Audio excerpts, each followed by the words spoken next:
There is no way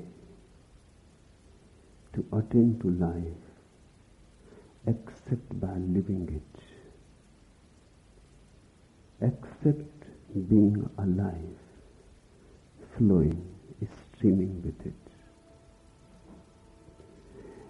If you are seeking the meaning of life in some dogma, in some philosophy, in some theology, that is the sure way to miss life and meaning both. A life is not somewhere waiting for you. It is happening in you. It is not in future as a goal to be arrived. It is here now, this very moment, in your breathing, circulating in your blood, beating in your heart. Whatsoever you are is your life. And if you start seeking meaning somewhere else, you will miss it. And man has done that for centuries. Concepts have become very important. Explanations have become very important. And the real is completely forgotten. We don't look to that which is already here. We want rationalization. I have heard a very beautiful story. Some years ago, a successful American had a serious identity crisis. He sought help from psychiatrists, but nothing came of it, for there was none who could tell him the meaning of life, which is what he wanted to know. By and by he learned of a venerable and incredibly wise guru who lived in a mysterious and most inaccessible region of the Himalayas.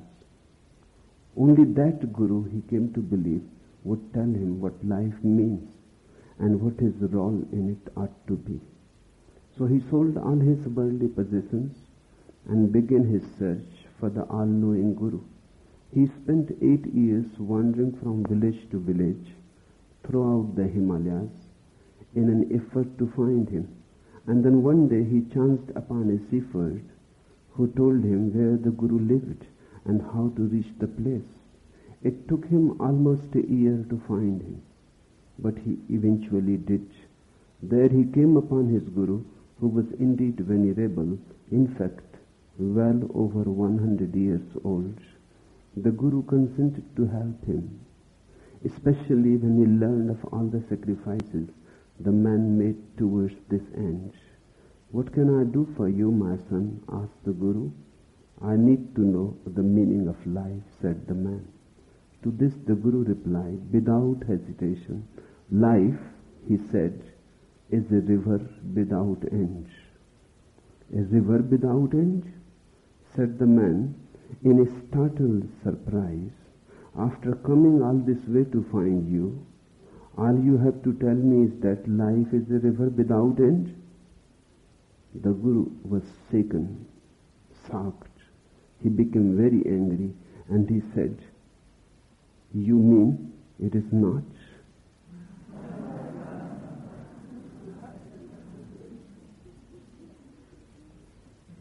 Nobody can give you the meaning of your life. It is your life. The meaning has also to be yours. Himalayas won't help. Nobody except you can come upon it. It is your life, and it is only accessible to you. Only in living the mystery will be revealed to you. The first thing I would like to tell you is, don't seek it anywhere else. Don't seek it in me. Don't seek it in scriptures. Don't seek in clever explanations. They all explain away. They don't explain. They simply stuff your empty mind. They don't make you aware of what is. And the more the mind is stuffed with dead knowledge, the more dull and stupid you become. Knowledge makes people stupid. It dulls their sensitivity. It stuffs them. It becomes a weight on them. It strengthens their ego, but it does not give light, and it does not show you the way. It is not possible. Life is already there, bubbling within you. It can be contacted only there. The temple is not outside. You are the shrine of it.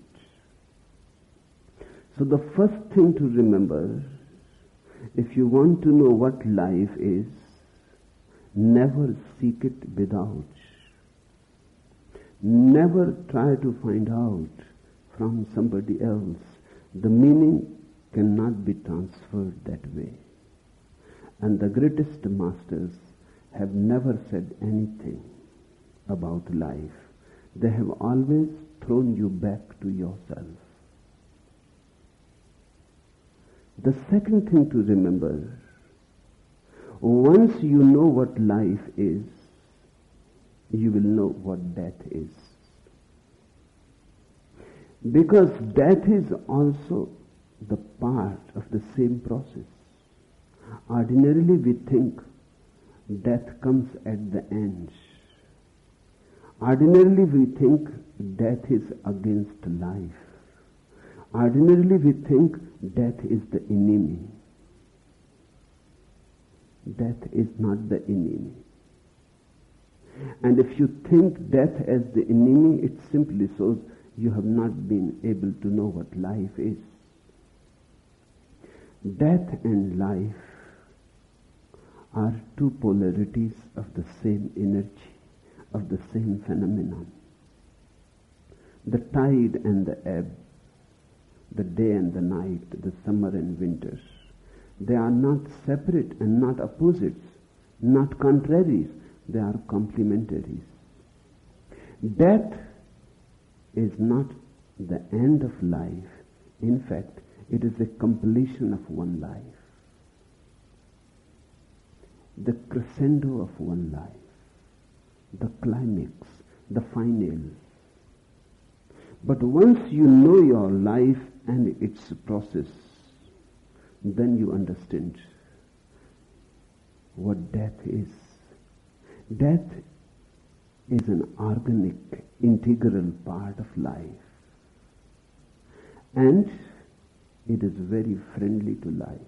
Without it, life cannot exist. It exists because of death. Death gives the background. Death is in fact a process of renewal. And death also happens each moment as life happens, because the renewal is needed each moment. The moment you breathe in and the moment you breathe out, both are happening. Breathing in, life happens. Breathing out, death happens. That's why when a child is born, the first thing he is going to do is to breathe in. Then life starts. And the last thing, when an old man is dying, will be he breathes out. Life departs. Breathing out is death, breathing in is life. And both are like two wheels of a bullock cart. You live by breathing in as much as you live by breathing out. The breathing out is part of breathing in. You cannot breathe in if you stop breathing out. You cannot live if you stop dying. The man who has understood what his life is allows death to happen. He welcomes. He dies each moment, and each moment he is resurrected. His cross and his resurrection are continuously happening as a process. He dies to the past each moment, and he is again and again born into the future. If you look into life, you will be able to know what death is. If you understand what death is, only then you are able to understand what life is. They are organic. Ordinarily, out of fear, we have created a division. We think life is good, death is bad. We think life has to be desired and death to be avoided. We think somehow we have to protect ourselves against death. This absurd idea creates endless miseries in your life.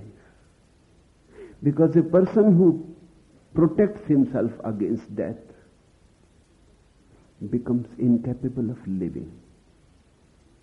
He is the person who is afraid of exhaling.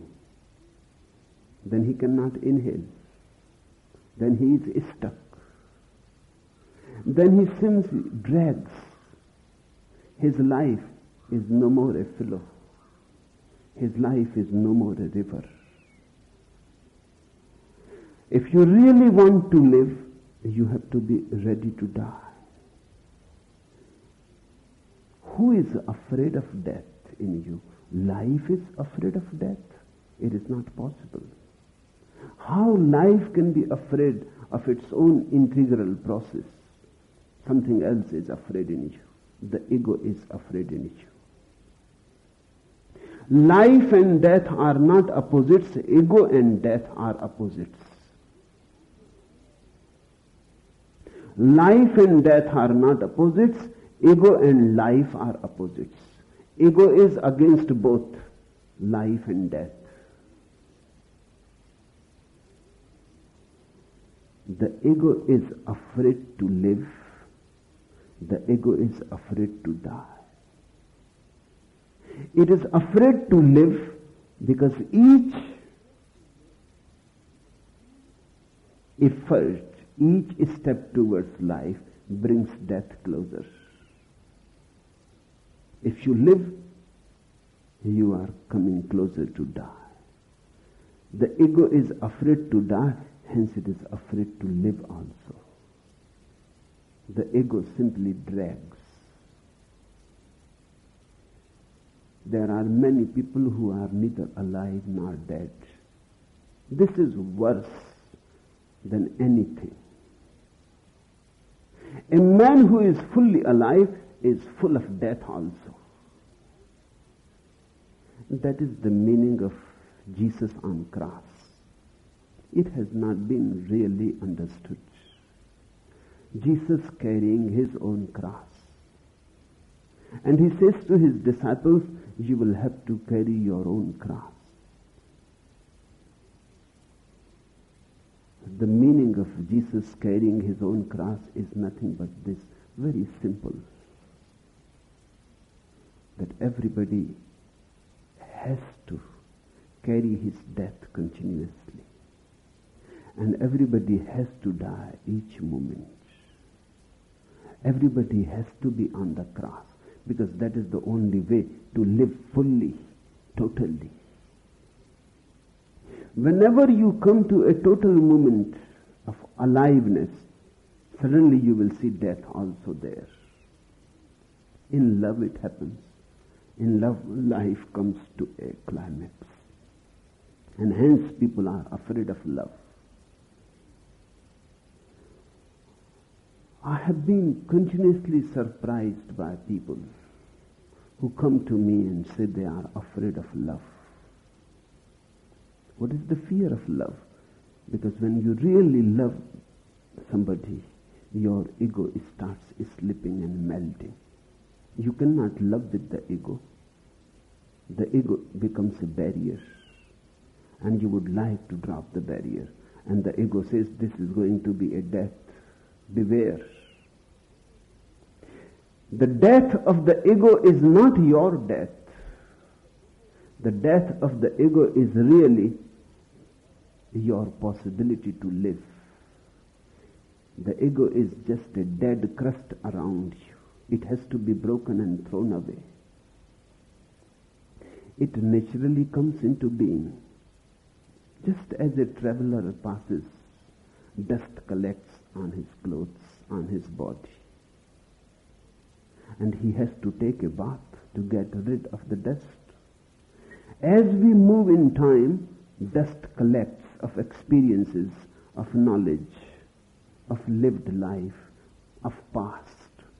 That dust becomes our ego. Accumulated, it becomes a crust around you. It has to be broken and thrown away. One has to take a bath continuously, every day, in fact every moment, so that this crust never becomes a prison. The ego is afraid to love, because in love life comes to a peak. But whenever there is a peak of life, there is also a peak of death. They go together. In love, you die and you are reborn. The same happens when you come to meditate or to pray, or when you come to a master to surrender. The ego creates all sorts of difficulties, rationalizations, not to surrender. Think about it, brood about it, be clever about it. When you come to a master again, the ego becomes suspicious, doubtful, creates anxiety. Again you are coming to life, to a flame, where death will also be as much alive as life. Let it be remembered that death and life both become a flame together. They are never separate. If you are very, very minimally alive, at the minimum, then you can see death and life separate. The closer you come to the peak, they start coming closer. At the very apex, they meet and become one. In love, in meditation, in trust, in prayer, wherever life becomes total, death is there. Without death, life cannot become total. But the ego always thinks in divisions, in dualities. It divides everything. Existence is indivisible. It cannot be divided. You were a child, then you became young. Can you demark the line when you became young? Can you demark the point in time where suddenly you were no more a child and you became young? One day you become old. Can you demark the line when you became old? Processes cannot be demarked. Exactly the same happens when you are born. Can you demark when you are born, when life really starts?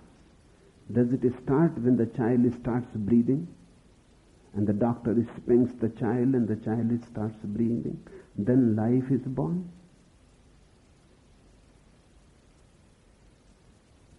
Or when the child got into the womb, the mother became pregnant, the child was conceived, then life is started. Or even before that, when life exactly starts, it is a non-ending and a process of no beginning. It never starts. When a person is dead, when the breathing stops, then a person is dead. Many yogis have proved it now on scientific grounds that they can stop breathing and they are still alive and they can come back. So stopping of the breathing cannot be the end. Where life ends, it never ends anywhere. It never begins anywhere. We are involved in eternity. We have been here since the very beginning, if there was any beginning. And we will be here. We are going to be here to the very end, if there is going to be any end. In fact, there cannot be any beginning and there cannot be any end. We are life. Forms change. Bodies change. Minds change.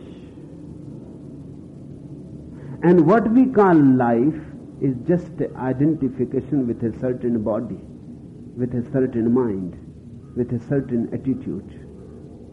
What we call death is nothing but getting out of that form, out of that body, out of that concept. You change houses.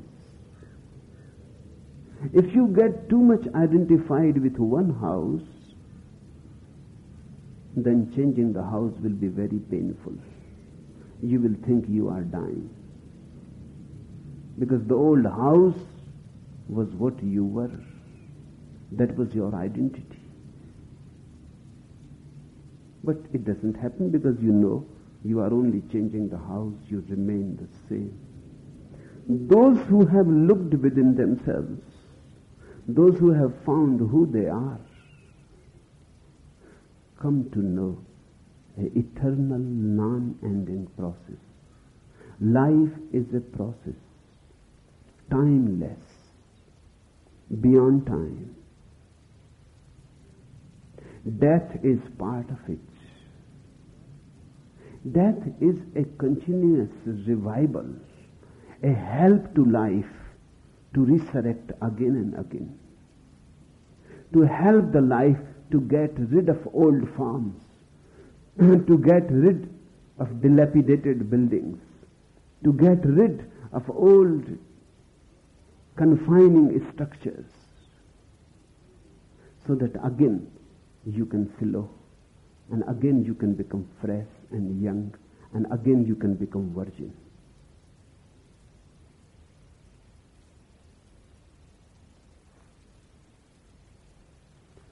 I have heard a man was browsing through an antique shop near Mount Vernon and ran across a rather ancient looking axe. "That's a mighty old axe you have there," he said to the shop owner. "Yes," said the man, "it once belonged to George Washington." "Really?" said the customer.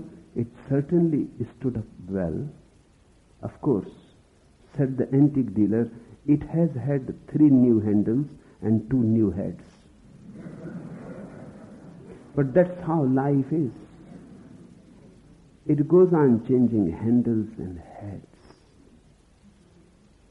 In fact, it seems everything goes on changing, and yet something remains eternally the same. Just watch. You were a child. What has remained of that now? Just a memory. Your body has changed. Your mind has changed. Your identity has changed. What has remained of your childhood? Nothing has remained, just a memory. You cannot even make a distinction whether really it had happened or you had seen a dream. Or you had read in a book, or somebody has told about himself, whether the childhood was yours or somebody else. Sometimes have a look into the album of old photographs. Just see this was you, and you will not be able to believe. You have changed so much. In fact, everything has changed. Handles and hats and everything has changed. And still, deep down somewhere, something remains a continuity. A witnessing remains continuous.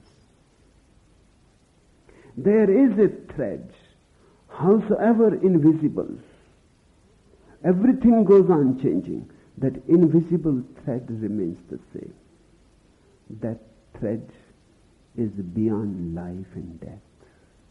Life and death are two wings for that which is beyond life and death.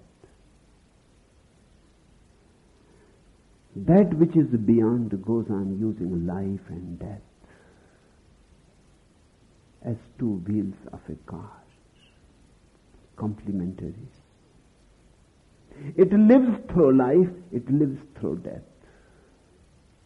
Death and life are its processes, like inhalation, exhalation.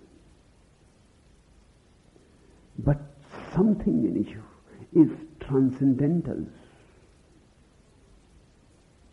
That art thou. That transcendental.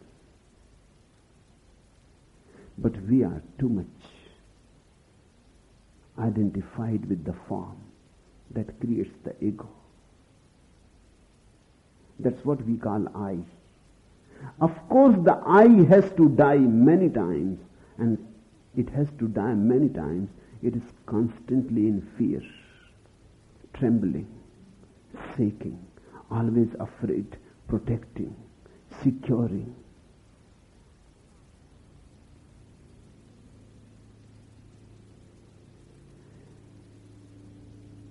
A Sufi mystic knocked at the door of a very rich man.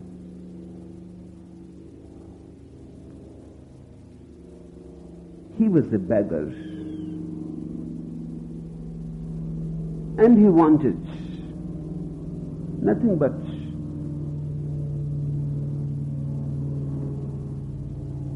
enough so that he can have his meal. The rich man shouted at him and said, "Nobody knows you here, but I know myself," said the dervish. How sad it would be if the reverse were true. If everybody knew me and I was not aware who I am, how sad it would have been. Yes, you are right, nobody knows me here, but I know myself. These are only the two situations possible. And you are in the sad situation. Everybody may be knowing about you, who you are. You yourself are completely oblivious of your transcendence, of your real nature, of your authentic being. This is the only sadness in life. You can find many excuses, but the real sadness is this, that you don't know who you are. How a person can be happy not knowing who he is, not knowing from where he is coming, not knowing where he is going. And then 1,001 problems arise because of this basic self-ignorance.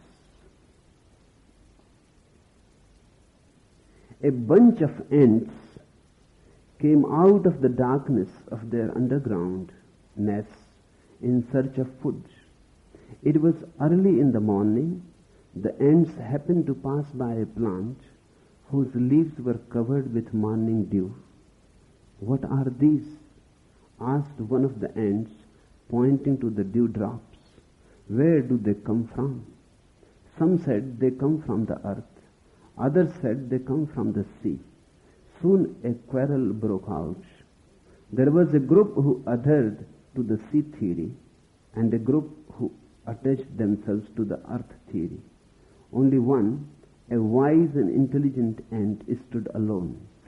He said, "Let us pause a moment and look around for signs, for everything has an attraction towards its source. Or, as it is said, everything returns to its origin.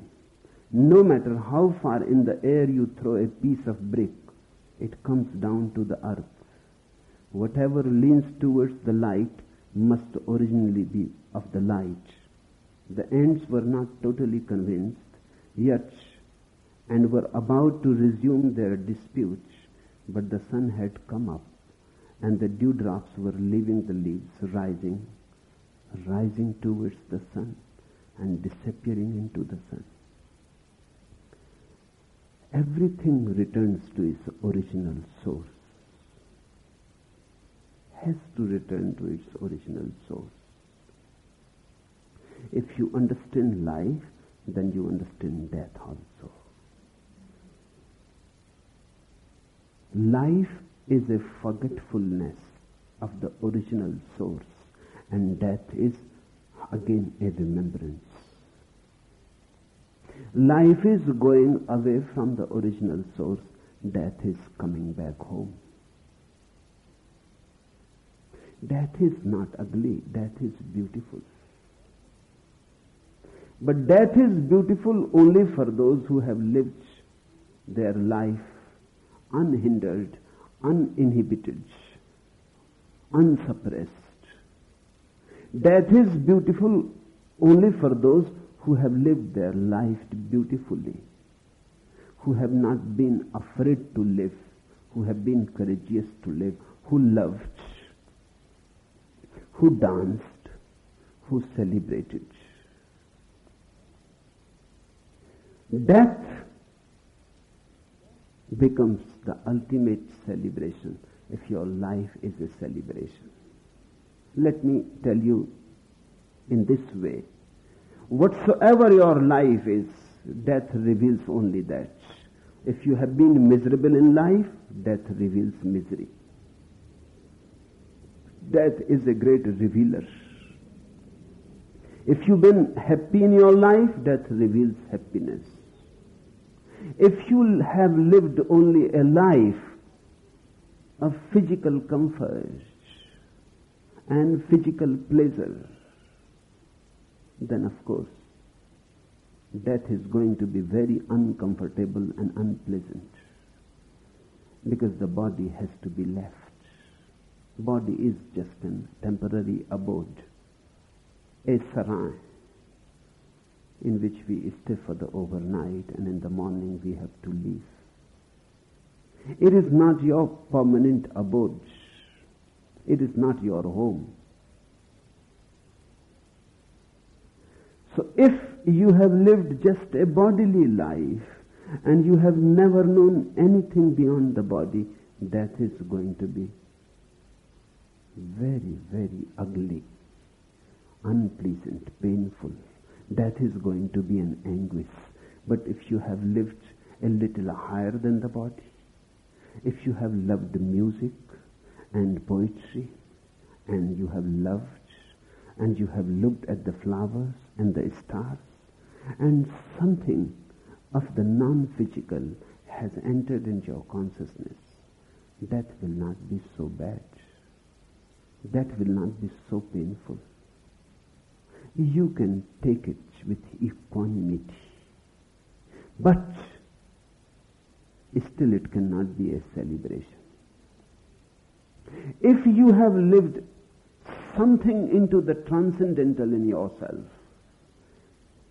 if you have entered your own nothingness at the center of your being, where you are no more a body and no more a mind, where physical pleasures are completely left far away, and mental pleasures also. The pleasures of music and poetry and literature and painting. Everything is left far away. You are simply just pure awareness, consciousness. Then death is going to be a great celebration, a great understanding, a great revelation. If you have known anything the transcendental in you, death will reveal you the transcendental in the universe. Then death is more a death but a meeting with God, a date with God. So you can find three expressions about death in the history of human mind. One expression is of the ordinary man who lives attached to his body, who has never known anything than the pleasure of food or sex, whose whole life has been nothing but food and sex, who has enjoyed sex, whose life has been very primitive, whose life has been very gross, who has lived and who has then the moment of fight death, all the societies that are village. They is very ugly buffalo which people missed. Able to touch, to fly to the height. And there is this suffer sometimes death is nothing. Have known something, food and sex. Life has not been reproducing. They are a little more. Death is one goes into, but they too are. Those not only a rest, door opens. His disciples fully radiant, and his around him. As he tells us it, he opened his heart. Is well, goodbye. Became full of light, disappears. When a person has God, remember, liberation for this burst into tears. My religion is not you how to live. If you know how to live, let me tell you a few things. First, your life is your life. It is nobody else. So don't allow to be dominated by others. Don't allow yourself to be dictated by others. It is a betrayal of life. If you allow yourself to be dictated by others, maybe your parents, your society, your educational system, your politicians, your peers, whosoever they are, if you allow yourself to be dominated by others, you will miss your life. Because the domination comes from outside and life is within you. They never meet. I am not saying that you become a no-sayer to each and everything. That too is not of much help.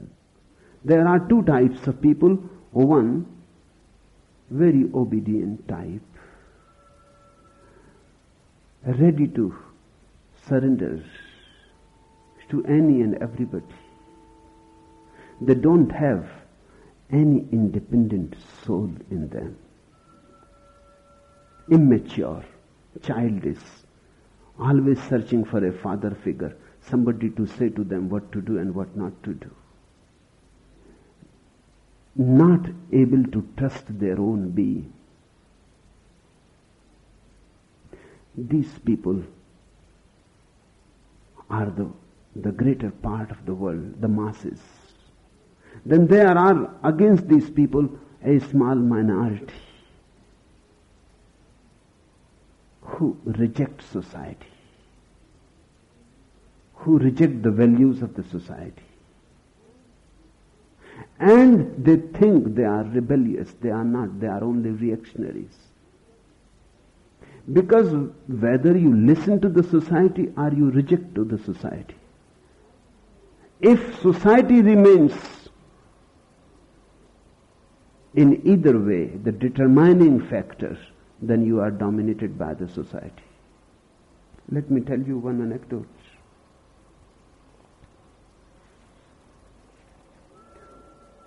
Once Mullah Nasruddin had been away for a while and arrived back in town wearing a long beard. His friends naturally kidded him about the beard and asked him how he happened to acquire the fur piece. The mullah with the beard began to complain and curse the thing in no uncertain terms. His friends were amazed at the way he talked and asked him why he continued to wear the beard if he did not like it. "I hate the blasted thing," the mullah told them. "If you hate it, then why don't you shave it off and get rid of it?" One of his friends asked. A devilish gleam shone in the eyes of the mullah as he answered, "Because my wife hates it too." But that does not make you free. The hippies, the yippies and others, they are not really rebellious people. They are reactionaries. They have reacted against the society. Few are obedient, they are disobedient. But the center of domination is the same. Few obey, few disobey. But nobody looks at his own soul. A real rebellious person is one who is neither for society nor against society, who simply lives his life according to his own understanding. Whether it goes against society or it goes with society is not a consideration. It is irrelevant. Sometimes it may go with the society, sometimes it may not go with the society. But that is not the point to be considered. He lives according to his understanding, according to his small light. And I am not saying that he becomes very egoistic about it. No, he is very humble. He knows that his light is very small, but that is all the light that there is. He knows that I may be wrong. He is not adamant. He is very humble. He says, "I may be wrong, but please allow me to be wrong according to myself." That is the only way to learn. To commit mistakes is the only way to learn. To move according to one's own understanding is the only way to grow and become mature. If you are always looking at somebody to dictate, whether you obey or disobey makes no difference. If you are looking somebody else to dictate and then you will decide for or against, you will never be able to know what your life is. It has to be lived. And you have to follow your own small light. It is not always certain what to do. You are much confused. Let it be so. But find out a way out of your confusion.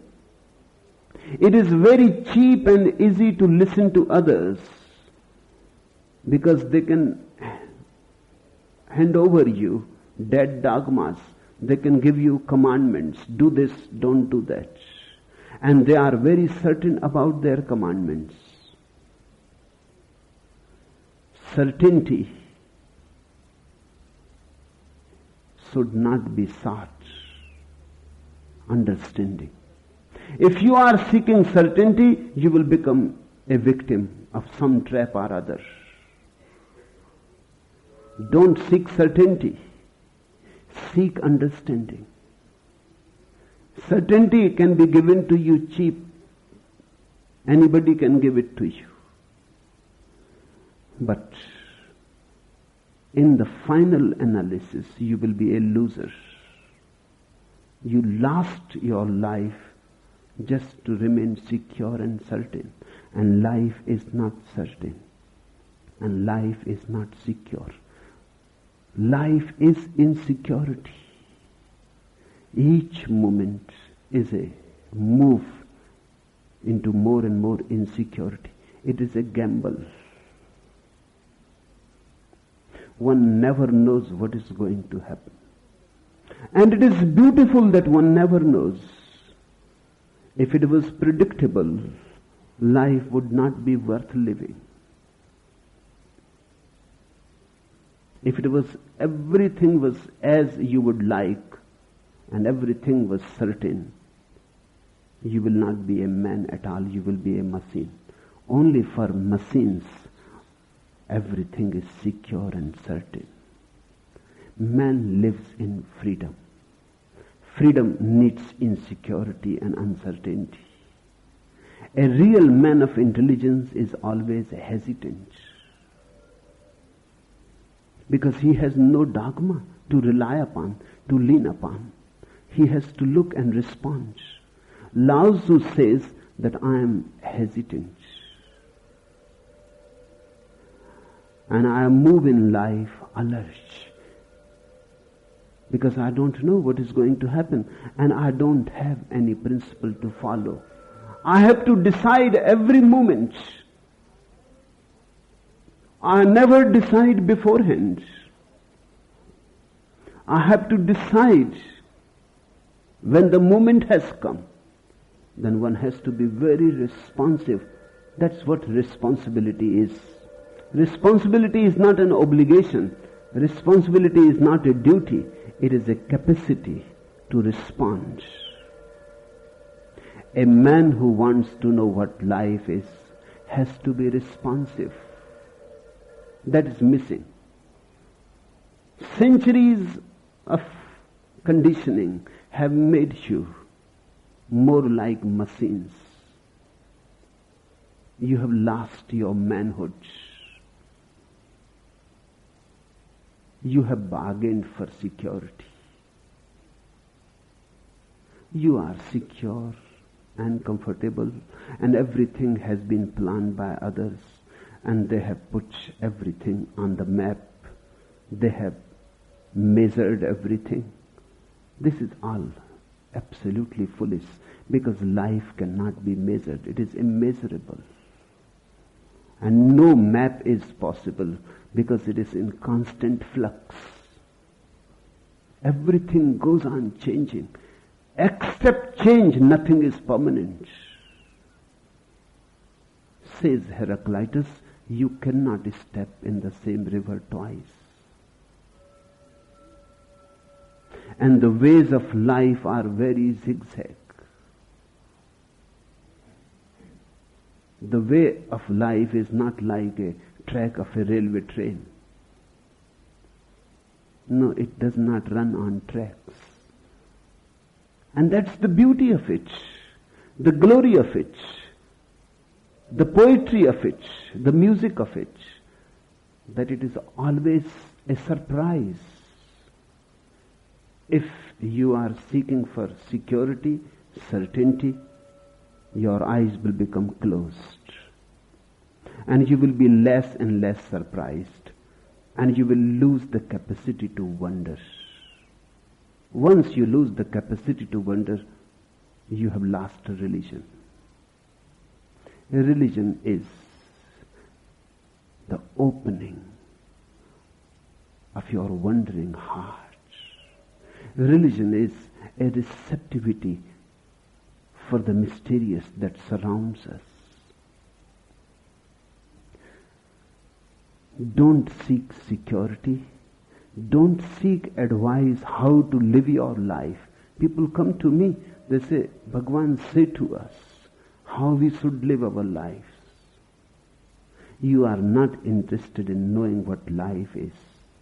You are more interested to make a fixed pattern. You are more interested to kill life than to live it. You want a discipline to be imposed on you. And there are, of course, priests and politicians all over the world who are ready, just sitting for you. Come to them and they are ready to impose their disciplines on you. They enjoy that power that comes through imposing your own ideas upon others. I'm not here for that. I'm here to help you to become free. And when I say I'm here to help you to become free, I'm included. I'm to help you to become free of me also. My sannyas is a very paradoxical thing. You surrender to me in order to become free. I accept you and initiate you into sannyas to help you to become absolutely free of every dogma, of every scripture, of every philosophy. And I am included in it. Sannyas is as paradoxical, should be, as life itself is. Then it is alive. So the first thing, don't ask anybody how you should live your life. Life is so precious. Live it. I am not saying that you will not commit mistakes. You will commit. Remember only one thing, don't commit the same mistakes again and again. That's enough. If you can find a new mistake every day, commit it. But don't repeat mistakes. But that is foolish. A man who can find new mistakes to commit will be growing continuously. And that is the only way to learn. That is the only way to come to your own inner light. I have heard it is said,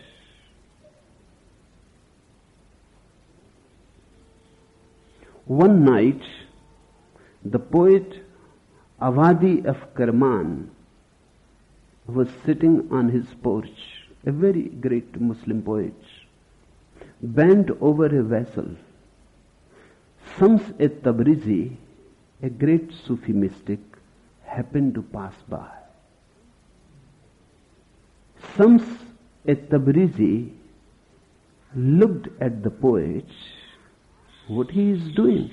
He asked the poet, what are you doing? The poet said, contemplating the moon in a bowl of water. Shams-e-Tabrizi started laughing, a uproarious laughter, a mad laughter. When the poet started feeling uncomfortable, a crowd gathered. And the poet says, what is the matter? Why are you laughing so much? Why you are ridiculing me? Shams-e-Tabrizi said, unless you have broken your neck, why don't you look at the moon in the sky directly? The moon is there, the full moon is there. And this poet is sitting with a bowl of water and looking into the bowl of the water at the reflection of the moon. Seeking truth in scriptures, seeking truth in philosophies, is looking at the reflection. If you ask somebody else how you should live your life, you are asking for misguidance. Because that man can only say about his own life. And never two lives are the same. Whatsoever he can say and impart to you will be about his own life. And that too only if he has lived. He may have asked somebody else.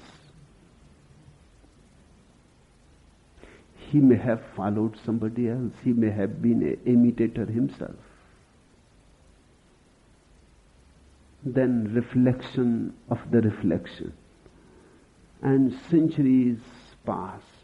and people go on reflecting the reflection and the reflection and the reflection, and the real moon is always there in the sky waiting for you. It is your moon. It is your sky. Look directly. Be immediate about it. Why borrow my eyes or anybody else's eyes? You have been given eyes, beautiful eyes, to see and to see directly. Why borrow understanding from anybody? Remember, it may be understanding to me. The moment you borrow, it becomes knowledge to you. It is no more understanding. Understanding is only that which has been experienced by the person himself.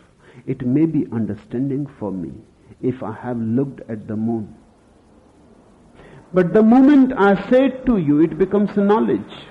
It is no more understanding. Then it is just verbal. Then it is just linguistic. And language is a lie. Let me tell you one anecdote. A chicken farmer, dissatisfied with the productivity of his flock, decided to use a bit of psychology on his hens. Accordingly, he purchased a gay-colored talking parrot and placed him in the barnyard. Sure enough, the hens took to the handsome stranger immediately, pointed out the best tidbits for him to eat with joyous clucks, and generally followed him around like a bevy of teenage girls following a new singing star sensation. To the delight of the farmer, even their egg-laying capabilities improved. The barnyard rooster, naturally jealous of being ignored by his harem, set upon the attractive interloper, assailed him with beak and claws, pulling out one green or red feather after the other, whereupon the intimidated parrot cried out in trepidation, "Desist, sir, I beg of you, desist. After all, I am only here in the capacity of a language professor." Many people live their life as language professors. That is the falsest kind of life. Reality needs no language. It is available to you on a non-verbal level. The moon is there. It needs no bowl and no water. It needs no other medium. You have just to look at it. It is a non-verbal communication. The whole life is available. Just you have to learn how to communicate with it non-verbally.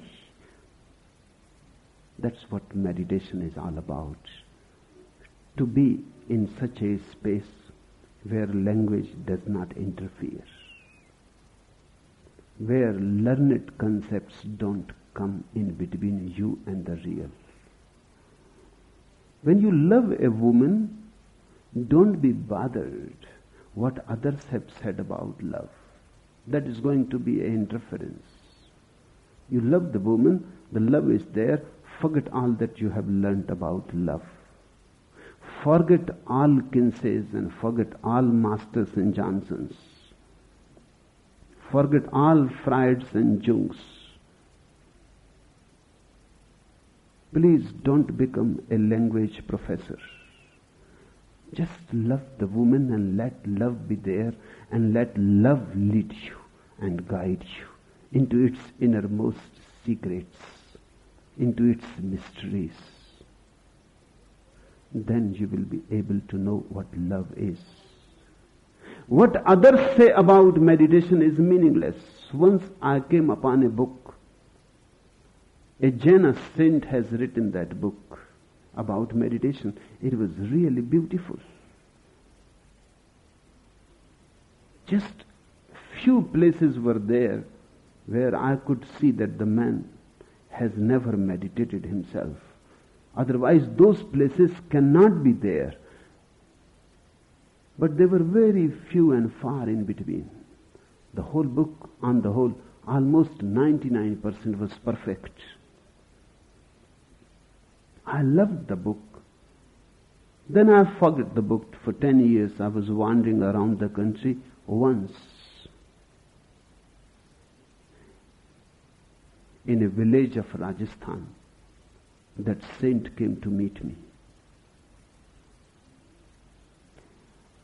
His name looked familiar, and suddenly I remembered the book.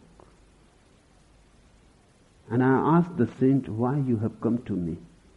He said, I have come to you to know what meditation is.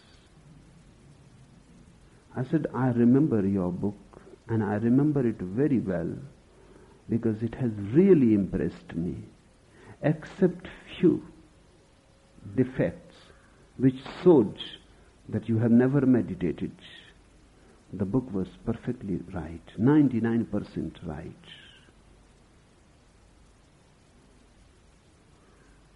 And now you come here to learn about meditation. Have you never meditated? He looked a little embarrassed because his disciples were also there.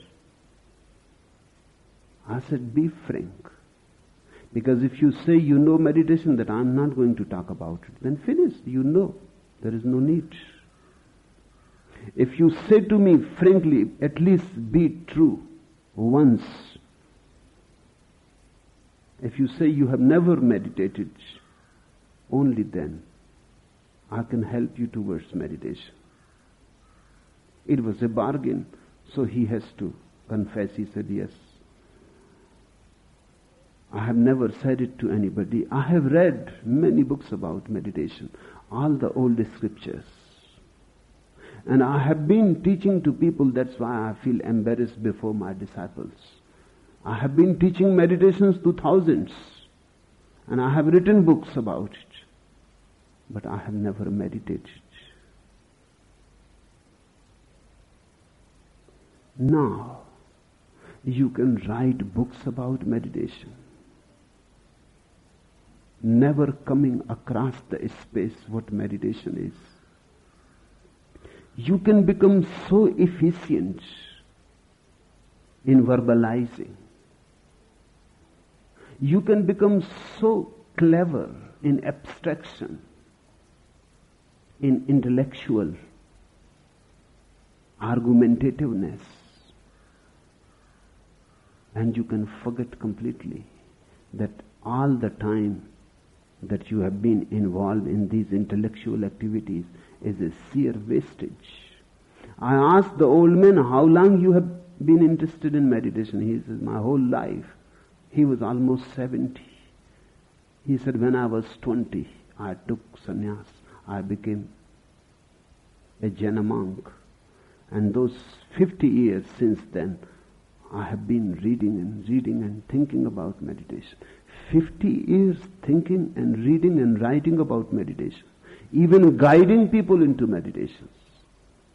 And he has not even tasted once what meditation is. And this is the case with millions of people. They talk about love. They know all the poetries about love. But they have never loved. Or even if they thought they were in love, they were never in love. That was too a heady thing. It was not of the heart. People live and go on missing life. It needs courage. It needs courage to be realistic. It needs courage to move with the life wherever it leads. The paths are uncharted. There exists no map. One has to go into the unknown. Life can be understood only if you are ready to go into the unknown. If you cling to the known, you cling to the mind, and mind is not life. Life is non-mental, non-intellectual, because life is total. Your totality has to be involved in it. You cannot just think about it. Thinking about life is not life. Beware of this aboutism. One goes on thinking about. There are people who think about God. There are people who think about life. People who think about love. People who think about this and that. Mullah Nasruddin became very old and he went to his doctor. And he was looking very weak. And the doctor said, I can say only one thing.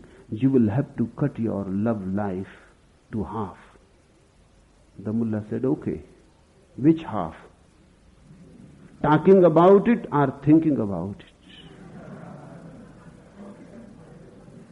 That's all.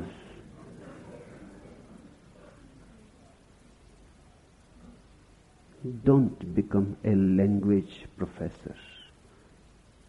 Don't become a parrot. Parrots are language professors. They live in words, concepts, theories, theologies. And life goes on passing, is slipping out of the hands. Then one day suddenly they become afraid of death. When a person is afraid of death, know well that person has missed life. If he had not missed life, there cannot be any fear of death. If a person has lived life, he will be ready to live death also. He will be almost enchanted by the phenomenon of death. When Socrates was dying, he was so enchanted that his disciples could not believe that what he is feeling so happy about. One disciple, Creto, asked, why you are looking so happy? We are crying and weeping. Socrates says, why should not I be happy? I have known what life is. Now I would like to know what death is. I am at the door of a great mystery. And I am thrilled. I am going on a great journey of the unknown. I am simply full of wonder. I cannot wait. And remember, Socrates was not a religious man. Socrates was not in any way a believer. Somebody asked, are you so certain that the soul will survive after death? Socrates says, I don't know. To say I don't know is the greatest courage in the world. It is very difficult. Difficult for the language professors to say I don't know. Difficult for the parrots.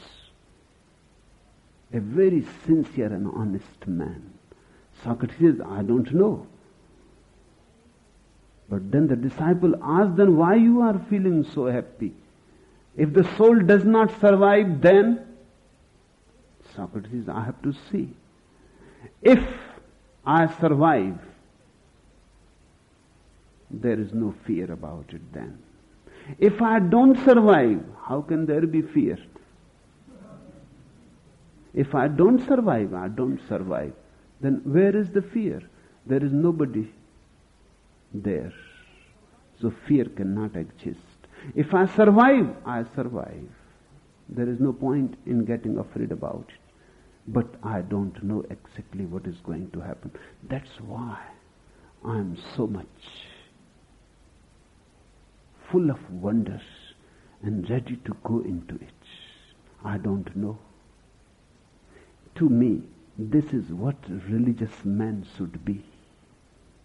A religious man is not a Christian or a Hindu or a Buddhist or a Mohammedan. Because all these are ways of knowledge. A Christian says, I know, and his knowledge comes from the Christian dogmas. A Hindu says, I also know, and his knowledge comes from the Vedas and the Gitas and his dogmas. And a Hindu is against the Christian because he says, if I am right, you cannot be right. If you are right, then I cannot be right. So there is great argument and there is much dispute and much debate and unnecessary conflict. A religious man, a really religious man, not the so-called religious people, is one who says, I don't know. When you say, I don't know, you are open. You are ready to learn.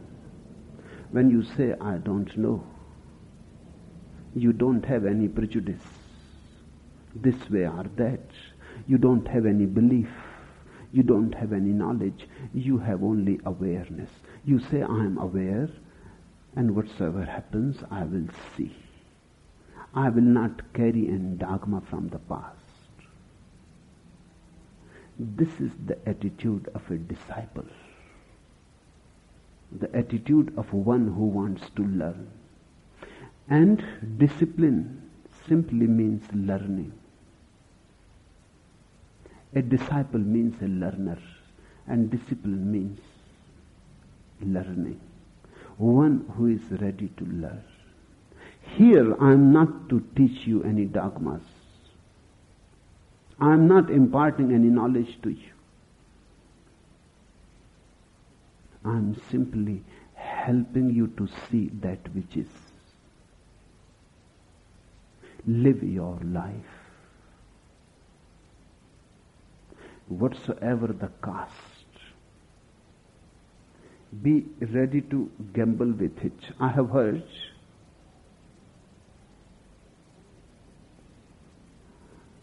about a businessman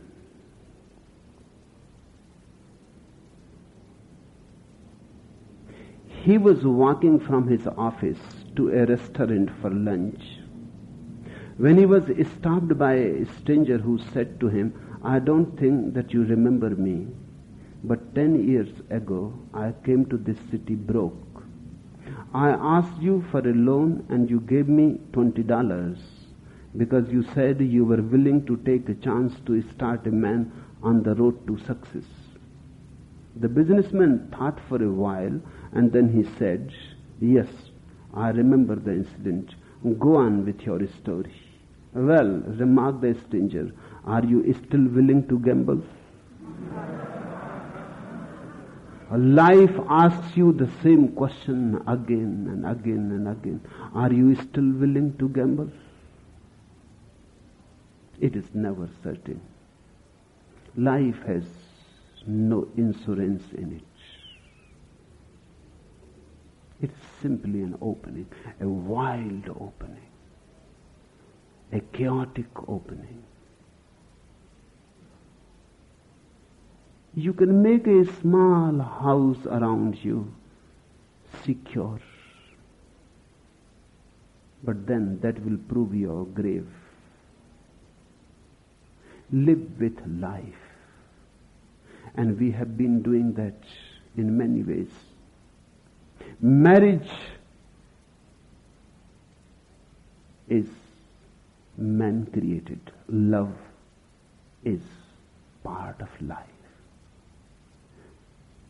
When you create marriage around love, you are creating security.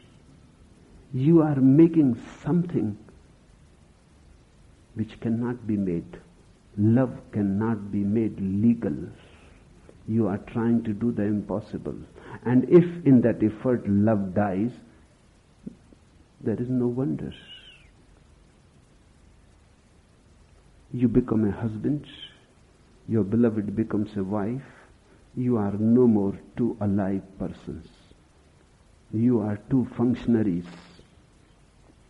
The husband has a certain function, the wife has a certain function to do. They have certain duties to fulfill. life has ceased flowing. They are frozen. Watch a husband and wife.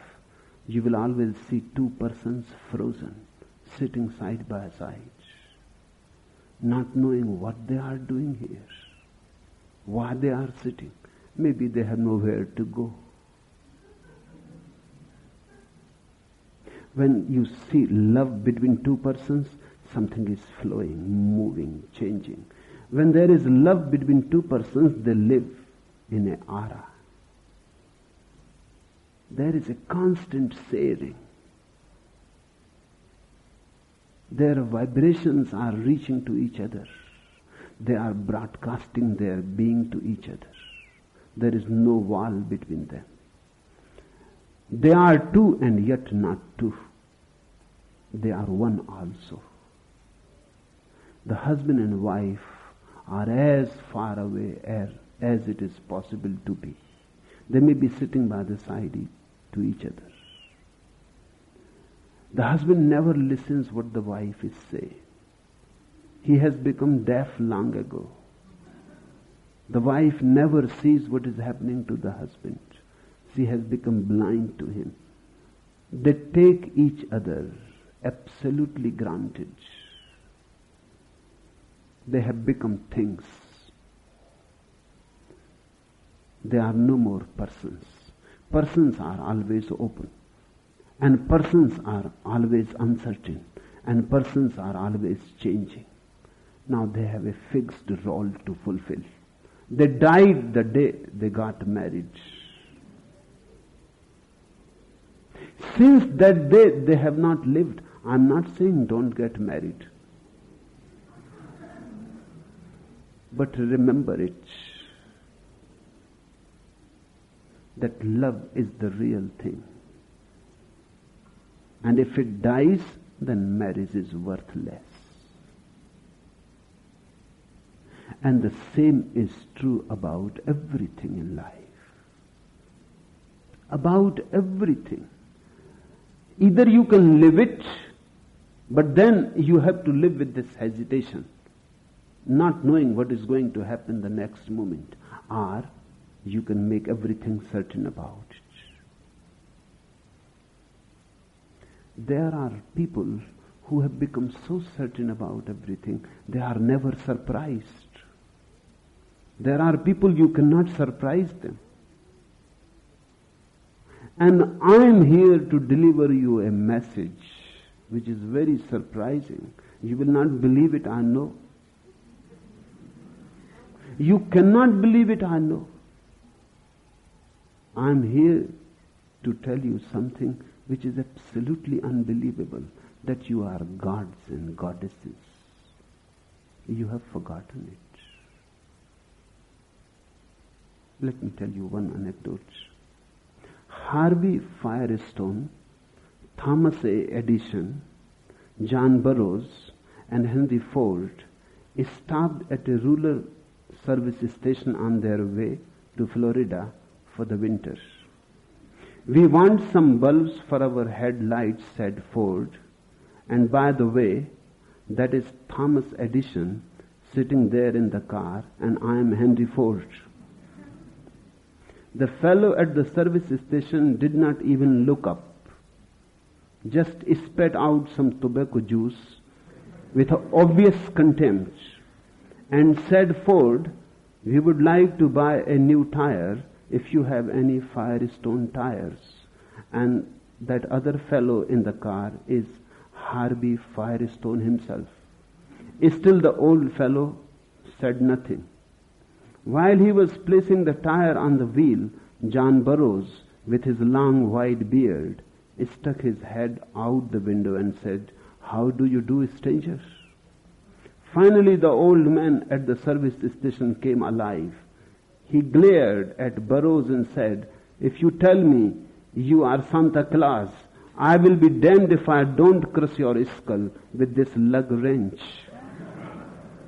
He could not believe that in one car, Harvey Firestone, Thomas A. Edison, John Burroughs, and Henry Ford all are traveling. They were all friends. they used to travel together.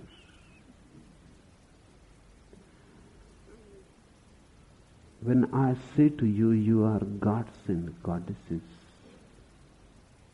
you will not believe me, because you have completely forgotten. Who is traveling within you? Who is sitting within you? Who is listening to me? Who is looking at me? You have completely forgotten. You have been given some labels from the outside and you have trusted those labels. Your name, your religion, your country, all bogus.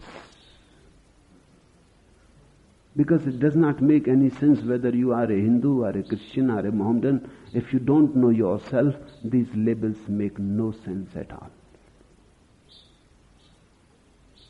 Maybe they are of a certain utility.